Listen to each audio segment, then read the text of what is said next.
जय माता दी दोस्तों, सभी को शारदीय नवरात्रि की हार्दिक शुभकामनाएं।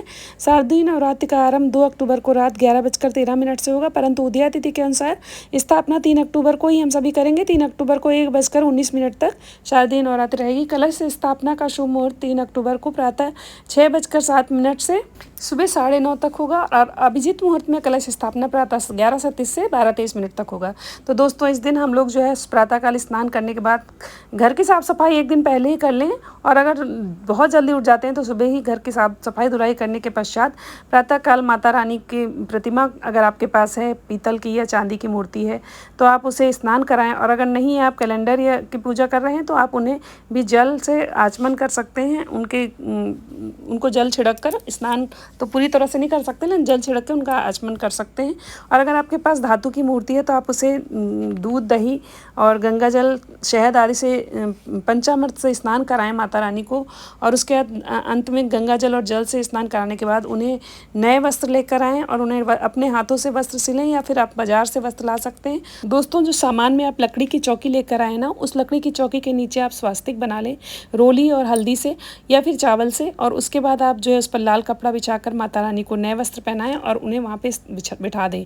पान और सुपारी से और एक सिक्का लेकर संकल्प लें कि 9 दिन का व्रत अगर आप करें तो 9 दिन का, नहीं तो उनकी 9 दिन के पूजा पाठ के लिए उनका आह्वान करें और उनका पूजन करें।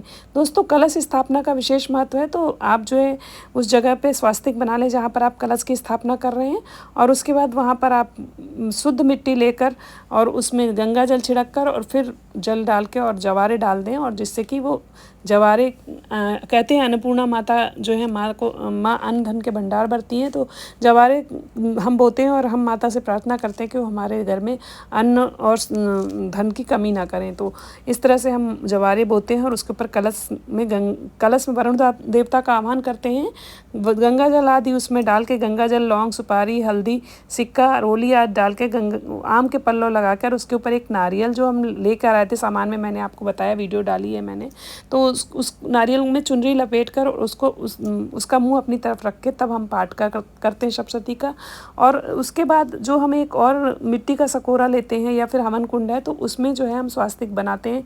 उन माँ के 9 स्वरूपों को याद करते हुए, माँ के 9 स्वरूपों का स्मरण करते हुए, ध्यान करते हुए 9 जगह पे टीका बिंदी लगाते हैं उस जगह पे। और उसके बाद हम गाय के गोबर से बने हुए कंडे को रख लेते हैं और उसमें घी, बताशा और लौंग की अग्यारी 9 दिन तक लगातार करते हैं। सभी लोग, घर के सभी सदस्य करते हैं। कुछ लोग व्रत रखते हैं, कुछ लोग नहीं रखते हैं, लेकिन अग्यारी सभी लोग करते हुए माता से अपने सुख, शांति और रोगों से मुक्ति की कामना करते हुए हम माता के समक्ष अग्यारी करते हैं। हवन सामग्री से आहुतियाँ देते हैं और माता के मंत्रों का जाप करते हुए आरती करते हैं। माता को 9 दिन तक माता का आह्वान करते हुए अपने घर में माता का पाठ करते हैं, उनको बुलाते हैं। और इस तरह से माता की प्रसन्नता के लिए हम बहुत सारे यत्न करते हैं जिससे माँ प्रसन्न होती हैं और हम पे अपना आशीर्वाद बनाती है। दोस्तों माँ शैलपुत्री देवी दुर्गा के 9 रूपों में पहली हैं। शारदीय नवरात्रि के पहले दिन माँ शैलपुत्री की पूजा की जाती है। माँ शैलपुत्री से जुड़ी बहुत खास बातें हैं कि माँ शैलपुत्री हिमालय राज्य की पुत्री हैं, इसलिए उन्हें शैलपुत्री कहा जाता है। माँ शैलपुत्री जो है वृषारूढ़ा के नाम से भी उनको जाना जाता है, क्योंकि ये बैल पे सवार रहती हैं। शैलपुत्री देवी दुर्गा के 9 रूपों में पहले स्वरूप में जानी जाती हैं और ये ही 9 दुर्गाओं की प्रथम दुर्गा हैं।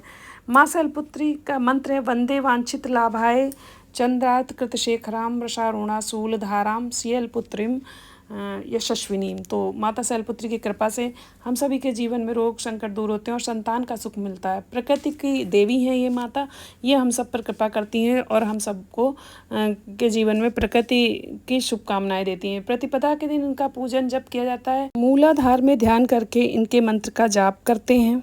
ये धन, धान्य, सौभाग्य, आरोग्य, ऐश्वर्य और मोक्ष देने वाली माँ मानी गई हैं। इनका मंत्र है ओम ऐं ह्रीं क्लीं शैलपुत्रे नमः। तो इस तरह से हम माँ की अर्चना करते हैं, पूजा करते हैं और उनकी प्रसन्नता प्राप्त करते हैं।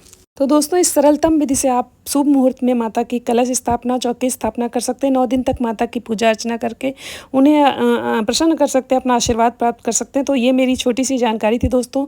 वीडियो अगर अच्छी लगी है तो लाइक कीजिएगा, शेयर कीजिएगा, चैनल सब्सक्राइब नहीं किया तो सब्सक्राइब कीजिएगा। जय माता।